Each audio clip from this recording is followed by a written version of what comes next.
I'm, uh, I'm not sure how I feel about having this anymore.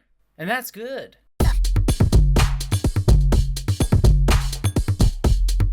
Hello, interwebs, and welcome to my review of The Falcon and the Winter Soldier, Episode 4. The whole world is watching, and hot dang, I was sure as hell watching the crap out of this because this episode was absolutely fantastic. I'm going to kind of give my spoiler-free thoughts really quickly right up front because we have a lot to talk about within the spoiler section here. But just spoiler-free up front, I think this episode was really great. There are a couple bits and pieces here and there that I was like, that's a little bit of a narrative cheat. Oh, I can kind of see where this is going. But overall, I thought that this was a really complex philosophical discussion going on in this episode that managed to characterize many different factions and philosophies and had them intermingle and interact with each other in interesting ways. And the show seemed to really appreciate the nuance of each and every one. Now, there are some problems that I have, mostly not to do with this episode, some choices that were made last episode and this sort of like coming off the heels of that with a characterization of the villain character within this story. But even within that, they at least took something that I did not like the decision of last episode, namely, this is a spoiler for last episode, but the Karli's murder of the soldiers, just indiscriminately blowing them up. I didn't really love that decision. I talked last episode about why, but they took it here and at least kind of added a little bit more depth to it than I thought. I still don't particularly love it. I still thought it was stupid of her character to do, but I liked what they did with it if that's the route they were going to go.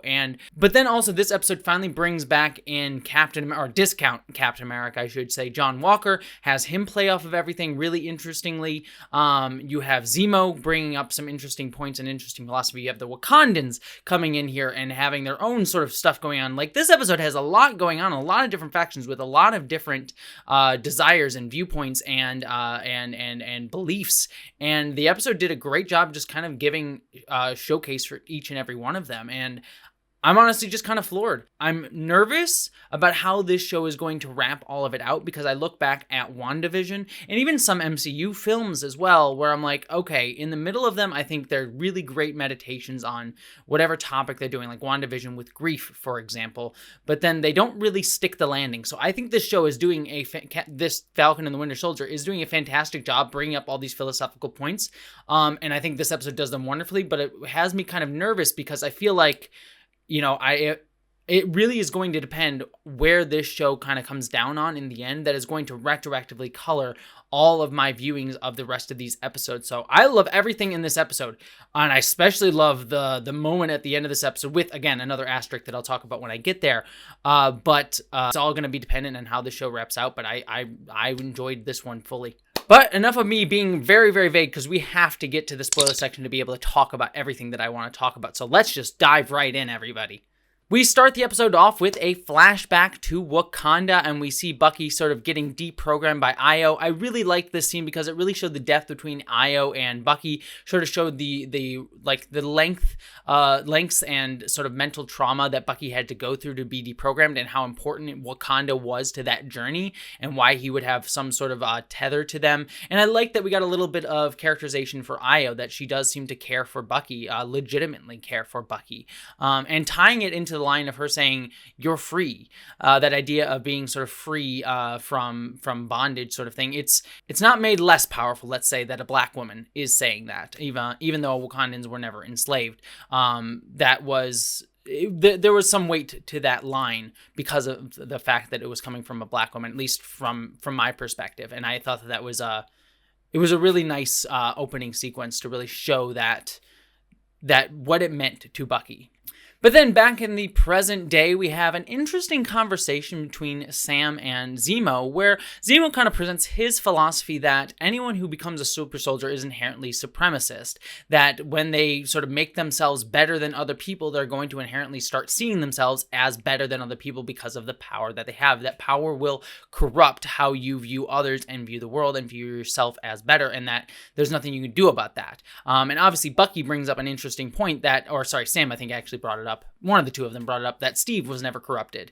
But to Zemo, it seems to be that Steve is the exception that proves the rule. But it's an interesting question that he brings up, and one of the many philosophies that comes into play.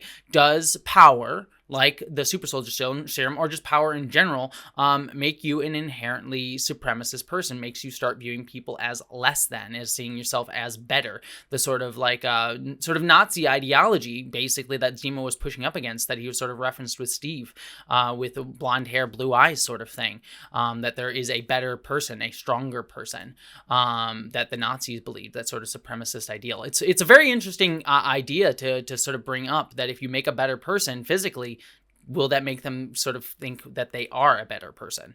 Then we cut to a quick little scene with Karli sort of looking along with the Flag Smashers as they hear news of people reacting to her blowing up that base. Again, I kind of talked about in my spoiler section, or spoiler-free section, that I did not love Karli's decision to blow up the base. I'm not against her getting blood on her hands and doing sort of dirtier things and doing the wrong thing. In fact, that kind of leans into her philosophy. I just think the way they chose to do it last episode was just sort of like, and now I'm a villain, because she was overly sympathetic, and so we just needed to have her do something villainous. I would have liked if I could have, done it differently, had her do something that felt a little bit more germane, like she had to do it as opposed to she chose to do it, like she had to kill somebody to be able to get out, or to get food to some people. It was just sort of in the indiscriminate way that she did it last episode that was sort of like, and now she's evil, sort of thing. We don't want her to be too sympathetic as our villain, that kind of ruined it for me. And so, taking that aside, taking the stupidity of that specific way that they did that, sort of looking at her as a character who is willing to have blood on her hands to do something that I think is actually a sympathetic goal and motive, to sort of help displaced people. I think taking that element of it, I think it works really well. I just didn't like how they did it last episode. I've harped on that enough, though, so I'll move beyond it. But I liked the sort of line in that section where someone says a return to normalcy, that we just want to return to normal. And ultimately, that kind of really rings true to today. I mean, we hear things with, here in the United States with the Biden presidency, not to get overly political, but this show is just overly political. Like, when we get to Biden, he was just saying a return to normal. And normal is not good for many people. We have a refugee crisis around the world today, and it's sort of touching here in the United States of people wanting to come into America as refugees. And so normal still doesn't help these people. And that rings true to Karli, and it rings true to me, sort of listening to that phrase being uttered on this newscast here. So I liked that sort of subtle reference to modern day politics. Whether or not this was sort of written with that in mind at the time that this episode was shot, it certainly rings true today. Then Sam, Bucky, and Zemo go and look for Danya to sort of find the funeral where Karli is sort of going to pay respects to her TT, or her aunt, or whatever Danya was to her. I forget exactly what she was to her. Yeah, this scene was kind of nice. I liked the fact that we get the reference to the displaced people saying, like, look, I can't trust you. I know you're a good person, but I can't trust you. You failed us too many times. And that goes towards, again, what I was talking about before, that many people, displaced people, aren't being helped. We just sort of ignore them, even when we have good intentions. And honestly, many governments don't always have good intentions, or are willing to ignore the pain that these people go through. So that was sort of a nice little reference there. The one thing I will say is they're like Flag Smasher branded like plasticware and like computers. Like, why would you put like I guess it's sort of like showing like that they're sort of becoming very popular within displaced groups, but it was just sort of weird. It was like, oh look, I guess it's a Flag Smasher branded plasticware going on here. Then we also get Zemo being creepy as hell, singing like Baba Black Sheep. I'm like, why would any kids go near this man? He is scared. Like, I feel like kind of disturbed being near him after him singing that and giving me like Turkish delights. Like, no, thank you. No Turkish delights for me, creepy man. But he gets the information on where Danya is, which he promptly, I'll give him credit, promptly gives up to Sam and Bucky and saying like, look, I know this. I'm going to keep it as leverage, but I know this information. I thought he was going to completely hide it from them. So I'm liking that Zemo like is again in that morally gray area, that he is, possibly, he is willing to be helpful, but to a point. And so I just sort of liked that with him.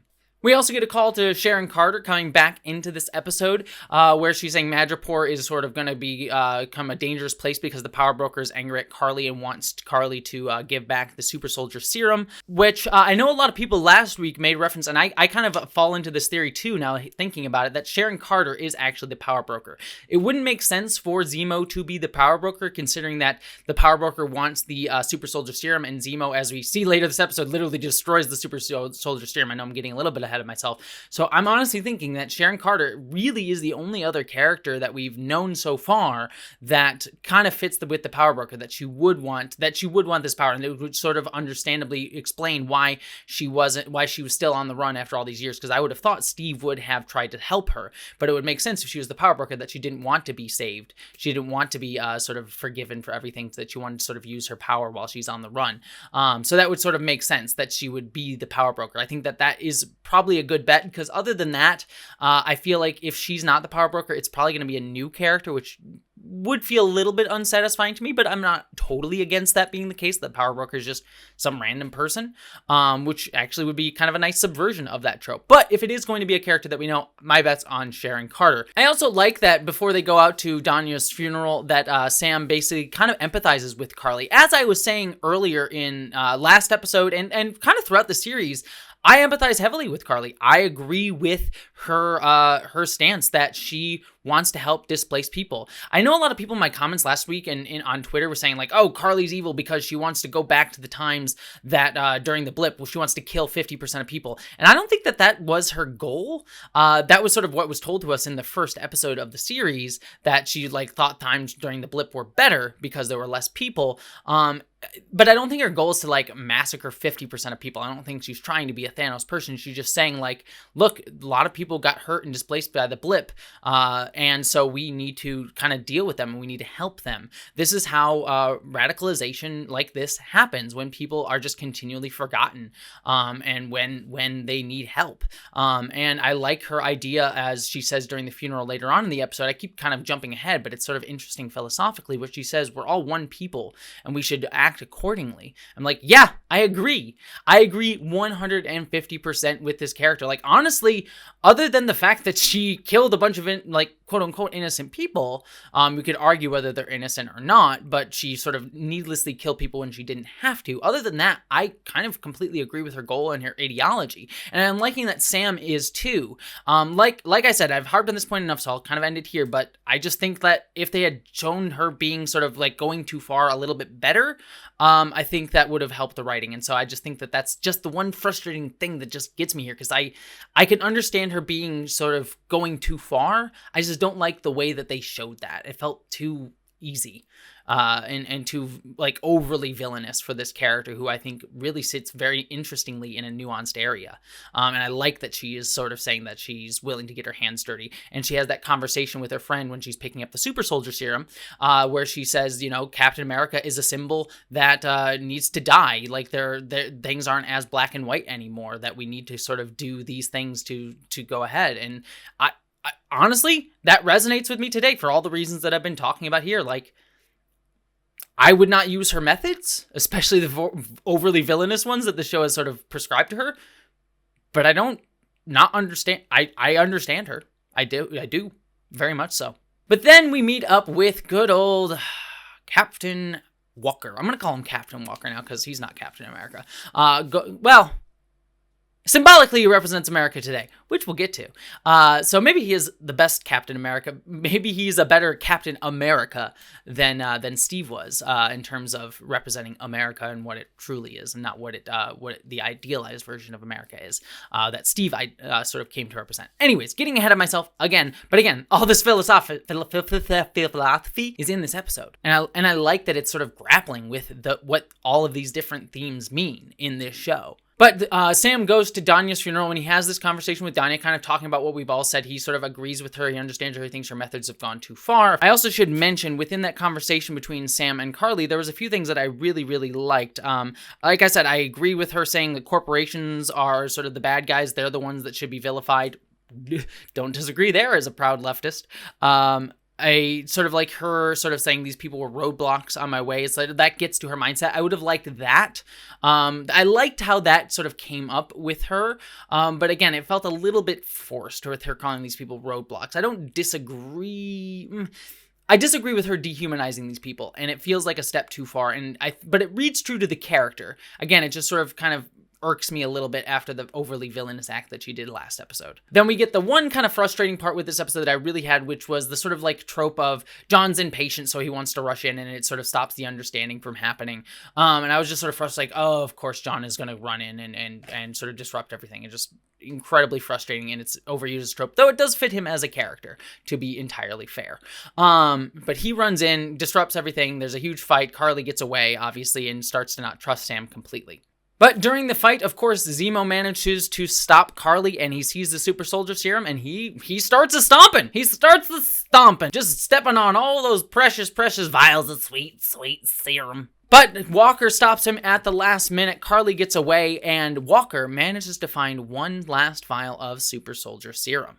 Karli talks to her friends. I just liked, again, another line of hers that I liked where she said, I would have been taught to hate somebody if I had been born somewhere else. And just talking about this like idea of borders, like we're all one people. Borders are kind of irrelevant, and this sort of nationalism that we have, like, oh, I hate this person because they're a different race, they're from a different country, they're from a different blah, blah, blah, blah, blah, is all just kind of BS because we're all one people. Again, ideology that I kind of agree with, even if I don't agree with the methods of her that she uses. So just sort of calling that out. Then we get a scene with Zemo and Sam that I also really liked, where Zemo asked Sam, hey, if you were offered the serum, would you take it? And Sam just flat out, just without even thinking about it, says no, he wouldn't. Sort of in contrast with Walker later on in the episode, where Walker says or Battlestar, I should say, Battlestar instantaneously says yes, he would. So I sort of like that dichotomy between the two of them here, that Sam would not take it because he doesn't believe he needs it. But it's sort of an interesting idea of like why Sam wouldn't want the serum, because he doesn't really extrapolate on it, and sort of an interesting idea. Does he sort of fall in that idea that it corrupts? But I don't think he truly does, because he believes in Sam, in Steve, I believe. Sam believes in Steve. So again, sort of interesting sort of things here. Like, why wouldn't Sam even consider the serum? Interesting. Then Walker comes a barging in, and also the Dora Milaje come barging in as well. And I will say, I loved the Dora Milaje just kicking the ever-loving crap out of Walker. That felt so satisfying in almost every single way, and just beating his stupid toxic masculinity nonsense out of him, or further into him, I guess is probably the better way to put it. And also we see that the Dora Milaje can sort of disarm, quite literally, Bucky, which was kind of a cool little note. I'm sure that's a Chekhov's disarmament coming up that will get used at some point later on in the series. But then we get a really interesting scene between Battlestar and John Walker, where they sort of talk about whether they would take the serum or not. As I said, Battlestar said he would instantly take it, and he sort of describes this philosophy of, power just makes you more of who you are. It doesn't corrupt you. It just makes you more of just the person that you were. Steve became more of who he was. Karli became more of who she was. And that's an interesting take too. Is it this idea that power corrupts us inherently, that sort of Zemo comes down on? Or is it the idea that power just gives you the chance to do what you would have done otherwise, and it just makes you more of yourself? And honestly, I feel like there's cases to be made in both directions. I don't necessarily have an answer. There's a part of me, the sort of like leftist part of me, the anarchist part of me, that says, power inherently corrupts, and that that any sort of power structure needs to justify itself. That's sort of me as a leftist believes, and I think that that's probably where I ultimately come down on sort of a strong side. But looking at this genre of superheroes, of symbols, of people that we look up to, that's what this sort of series is based off of people with power coming to represent things bigger and more important than themselves through their symbolism. And that's inherently kind of a power structure. And so what do those symbols end up standing for? They have to stand for people who believe in the idealism of these things that Steve did, which Walker does not, as we see by the end of the episode, that he can corrupt that symbol to become something really terrible. But ultimately kind of maybe more representative of what the America is in actuality. So it's just this interesting sort of thing. Like, I want to believe in symbols and things and better people. I believe that can and should exist. But also, I also believe that power can corrupt, that there's a large chance that power can corrupt, and that's why power structures always need to justify themselves, which is not how we set up society today. All of this is just questions being asked within the show, and there's no real firm answers, but I'm genuinely enjoying the exploration of it within these characterizations that we're getting here. Then Karli calls Sam's sister, threatens Sam's sister to get him to meet with her. An interesting line here that I deeply loved, and again, just showing how deep this and nuanced this show thinks, is that Karli says, like, oh, he's working for John Walker, he's working for Captain America, and Sam's sister says, no, he's not working for Captain America, and Karli has this one line who says, like, well, you know, he's your Captain America or something along those lines. And Sam's sister basically says, like, you know, she basically says something along the lines of, America never cared for me or who I am as a black woman. She at least infers that. So she says, why should I care about its mascot? Which is, again, a really powerful statement to show that how America sort of disregarded its own citizens, its own people, people of color, black people, the black community have been so disenfranchised by America as a country, as an institution, that why would she care? Why, like, she didn't give consent to Captain America to represent her in any way, shape, or form, because America in many ways doesn't represent the black community as a country. Again, just a nice little sort of like inserting that into this discussion and sort of presenting that within here, I thought was just sort of a nice little perspective to sort of put in here. And I'm just loving those little pieces of nuance throughout all of this, and the sort of like constantly making this more and more complex of a philosophical discussion. Then Karli and Sam meet, and then we learn Karli wants to kill Captain America because she believes that it will be sort of a symbol to the world. They go and confront Captain America, John Walker, who has taken the super soldier serum. I love the teasing out of that throughout this, where he overthrows the shield, and you're like, oh shoot, he did it. And this sort of progressively gets worse, and the guy saying like, oh shit, at one point when he sort of bends the bars. And then Battlestar gets he gets released, and he goes and saves Captain America's life for the one moment, but then he gets punched right in the chest into a wall and gets killed. And Battlestar dies, leading John Walker to run out in front of everybody and murder one of the Flag Smashers with the Captain America shield, having some amazing symbolism for that final shot of the episode, with John Walker having a bloodied Captain America shield. Again, started going to this thing of like, did power corrupt him? Is this who he always was? Did the super soldier serum make him worse, or is this just the person that he was, someone who was always going to use violence to sort of answer problems? And I kind of fall on that line, that this is just who he was, taken to the nth degree. But it also is saying that he now has the power to do that. And so I think ultimately, looking at this, and I'm curious to see where the show is going to go, and this is sort of what got into my spoiler-free section, where I said I have to sort of see where this goes, because I think that's a really powerful image.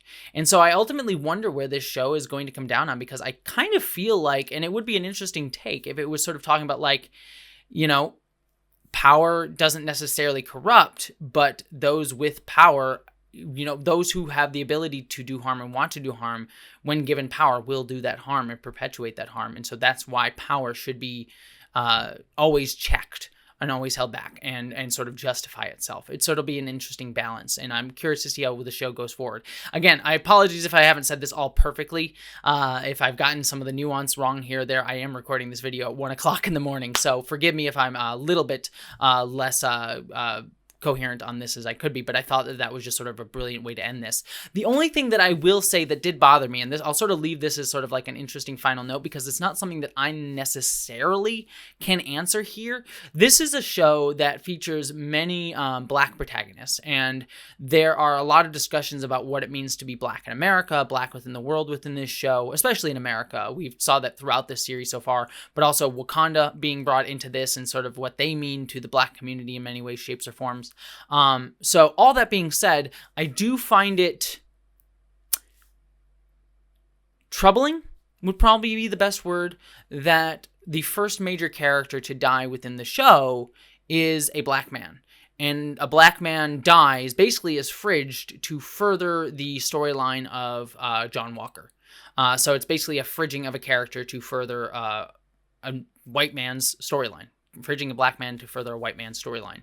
In a show that is so directly talking about the black experience, I find that interesting. There might be something to be said about a black person being killed to sort of justify American violence being symbolized by John Walker that might ring true in some way, shapes, or form of like this person getting killed and it being used to justify violence, even though that's not what that person would have wanted. There's a lot to break down within that. All that being said, it should be noted I am a white person, and so I am not necessarily going to be the best judge on that, and I'm not here to get offended for anybody. It's not my job to get offended for black people. I just sort of sat there and thought like, I'm not sure how I feel about the first major character of the show being a black man, basically being fridged for a white character story arc. But that being said, the symbolism of it, of sort of Captain America sort of killing this man in the open streets, I think that's very powerful. So it's sort of an interesting question that I just offer up for discussion rather than having any firm stances or firm thoughts on it at this moment. So I leave it to all of you. Like I said, I'm very curious to see where this show is going to go because it's grappling with a lot of heavy themes. And so far, other than a few things here or there, I think it's handling them fairly well. But I think a lot is going to be dependent on how the show wraps out, because we could have another WandaVision on our hands where it did everything right for the majority of the show and then sort of bungled it at the end, sort of ruining its entire theme in retrospect. Or we could have a very strong, sort of one of the strongest messages that the MCU has ever had. And I think, and one of the most topical, certainly. So, yeah. A lot's going to be dependent on these final 2 episodes coming up, but I'd love to hear what all of you have to say. Let me know down in the comments what you thought of this episode. I know I touched upon a lot of hard topics, so please let's keep the conversation just open, constructive, and sort of like keeping in mind and assume best possible intent from everybody involved in the conversation. Just know that going into the comments. I want to see constructive conversation as best as possible with all of these topics if we can. That being said, feel free to criticize me as well if there's something that I missed or something I got wrong or something that I overlooked in the discussion. I'd love to hear all of that as well. But beyond all of that, don't forget I have a Patreon page where you can support me, and you can also subscribe to this channel for more reviews of Captain America, Falcon, and the Winter Soldier. But beyond all of that, I hope that you, as always, live long and prosper. Here we go. So I'm finally here, performing for you. If you know the words, you can join in too. Put your hands together if you want to clap, as I thank you all with this patron rap.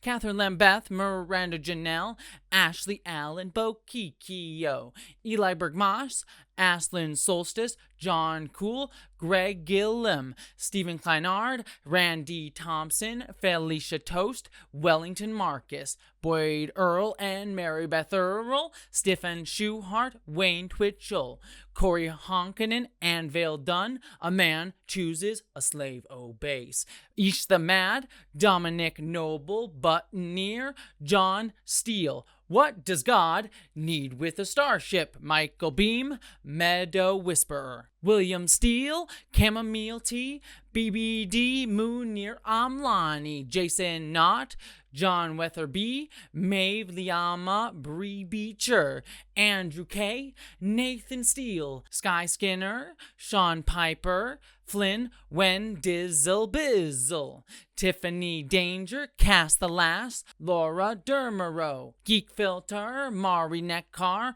Troy Stull, Gretchen Badger, Pissed and Twisted Garage, Bush, Jane Packard, James Krivda, Din W, Randy E.D., Ellie O'Dare, John H. McDougall, Celestial John, Jacob Tovar, Sarah Bystam, Jessica Chapman, Lysa, Nikki Gordon Bloomfield, Polly Mina, Andrew Lamoureux, Jennifer Fuss, Zone 1 Librarian, Jenny Mabel, and Michael Hardy. Thank you so much. I hope you appreciate me being a dorky weirdo that's totally off key with any sort of beat, but thank you so much, patrons. I love you all.